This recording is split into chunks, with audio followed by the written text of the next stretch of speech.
Concerns are being raised about the political independence of the U.S. Agency for Global Media after all 4 network heads were fired on Wednesday. President Trump nominated conservative documentary filmmaker Michael Pack to head the USAGM. The Senate confirmed him earlier this month. As CEO, Pack will oversee, among others, Voice of America, the U.S.'s largest international broadcaster. Pack has previously worked with former White House chief strategist Steve Bannon, who in 2018 called Voice of America, quote, totally controlled by the deep state apparatus. New Jersey Democratic Senator and ranking member of the Senate Foreign Relations Committee, Bob Menendez, issued a statement saying that the top-level dismissals are the Trump administration's latest effort to, quote, transform U.S. institutions rooted in the principles of democracy into tools for the president's own agenda. To discuss this, we are joined by David Folkenflik. He has been covering this story as NPR's media reporter.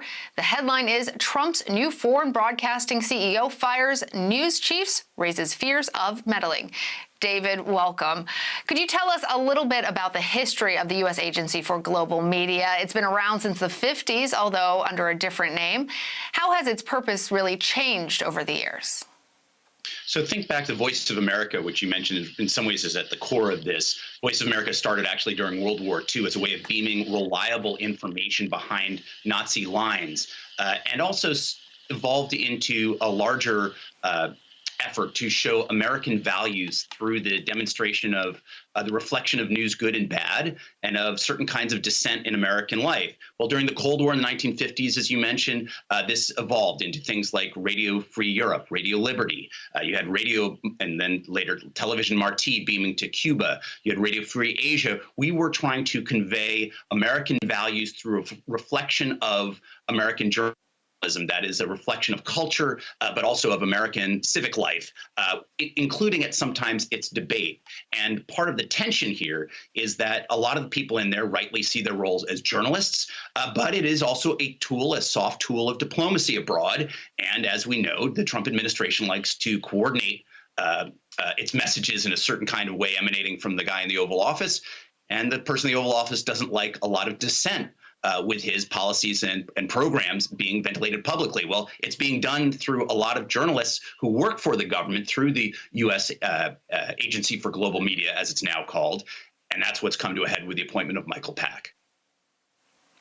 Well, David, you cite a memo from Pack in which he says he intends to, quote, examine some of the problems that have surfaced in the media in recent years. That might sound to most as fairly benign, but it caused quite a stir among staff. What is Pack referring to here, and why the response? Well, I think you alluded to it nicely in your introduction. Steve Bannon, who's been an advisor to the president in the campaign and then in the White House before he was pushed out there, as you say, described Voice of America, in some ways the heart of the global media broadcasting properties of the United States government, as being part of the deep state. That is the idea, unproven, unfounded, that essentially there are seated throughout the government people intentionally trying to force the president and his administration to fail.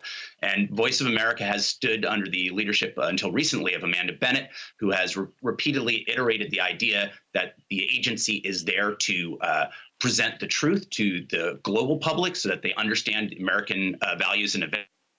But, you know, in April, there was a memo put out by the White House saying that Voice of America was problematic and really trashed the Voice of America as a arbiter of true information.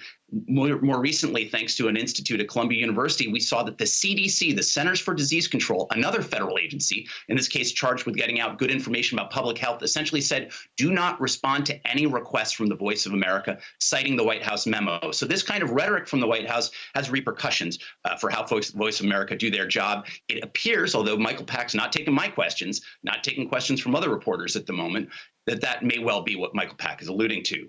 I think it's also worth pointing out, Lana, that memo was put out, and he articulated in that memo as well the idea of protection of the editorial and journalistic independence of the agencies run by the U.S. Agency for Global Media. But later that same day, he pushed out every single director of all of those broadcasting entities who hadn't already resigned. So it was a day of a clean sweep, and it's harder to interpret that passage you read as benignly as one might think. Well, you mentioned this clean sweep, and Amanda Bennett, the heads of Voice of America, including Bennett, resigned before PAC started the job, saying that the new CEO deserved to have his appointees in charge. Why shouldn't PAC have the same discretion with the other networks?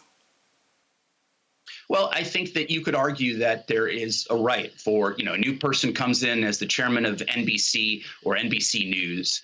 They have the right to decide who's going to lead those networks and why. When things are done at a fell swoop, when things are done without the new CEO even talking to any of the people he's dismissing, it is hard not to interpret it as a strategic change in course. And the question is, what is the new strategy? If it is simply to continue but to improve what these agencies do, then it's hard to understand why you wouldn't at least want people on hand who can show you the ropes, explain to you how the rhythms of the place work, since he hasn't really worked there before. If what you're doing is inculcating an entirely new strategy and taking it on an entirely new course, it's probably worth articulating to the people who work there and the public that you serve and are paid by what that strategy is. And so far, we haven't heard it. And in the absence of that, you've heard a lot of speculation, a lot of anxiety. If Steve Bannon, former collaborator, a longtime advisor of Michael Pack, longtime advisor to the president, says that these places need to be essentially changed from head to toe. That's what people internally are interpreting it. And I can tell you that because I've talked to a lot of them in the last 5 days. Sure. It's hard, especially when they're not saying anything else, not to rely on their previous comments. I think that for most of our audience, David, they are not consuming, USAGM media because that's mostly a foreign audience. So help us give us a little bit of context for this. How much have previous administrations been involved at all in the editorial process and what Voice of America and others have been producing? I wonder if there's more scrutiny on President Trump because he has made his displeasure with American media so pronounced. But let us understand a little bit better the context within history. Yeah, and I think you're getting at some really important elements there, Lana.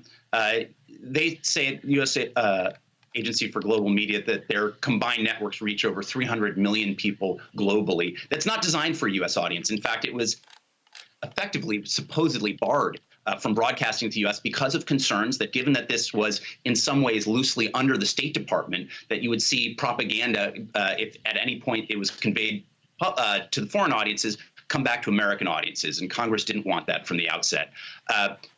What you have here is a combination of the ability, instead of conveying cultural properties, cultural values, and journalistic values and civic values of the U.S. through this soft diplomacy of kind of a gentle journalism, instead that you have the ability to shape this around the president's priorities. And over the decades, it has been a football. During the Cold War, there were tensions over some predecessor agencies to USAGM about the extent to which it would reflect official, for example, Reagan administration policy. Democratic administrations have slightly different emphases. Under George W. Bush, they introduced new outlets for the Middle East. And there were tensions in the early years, I remember covering as a reporter for the Baltimore Sun, about the extent to which it would adamantly reflect government policy, or would it reflect the debate about government policy, which is more the stated aim of the way journalistic outfits operate. But, think of Radio Free Asia, one small example. Their reporters were among those really taking the lead in reporting about oppression of the Uyghurs, the Muslim minority in the west of China, as well as other religious minorities in China. And that was to the great displeasure of the Chinese. Well, we now learn from former Ambassador John Bolton's book that President Trump essentially, according to him, gave a green light to the Chinese premier to essentially set up camps in which to imprison Uyghurs who were not essentially swearing their fealty to the Chinese state in a different way. And there are questions about the way in which perhaps this could influence the kind of bolder reporting that that Voice of America, that Radio Free Asia in that case, were attempting to do. So I think that there are implications here both for the reporting and for the nature of what are these agencies designed to do. And you have, from administration to administration, seen tensions and emphases change. What you haven't seen is as wholesale a moment in a single day, signals being sent, flares being shot off to say it's going to be a very different moment here. and under an administration that has made clear that it wants a kind of abject loyalty to the administration's message as opposed to facts or science, as we've seen when there have been conflicts with NOAA over weather patterns of hurricanes, with CDC over questions about efficacy of drugs and COVID-19. These things have implications and they start to get serious over time. So a lot of folks involved in policy, in public diplomacy, in international journalism are very concerned about what happens next. Especially important when talking about questions about science. NPR media correspondent David Folkenflik, thank you so much for joining us. A pleasure to speak with you. You bet.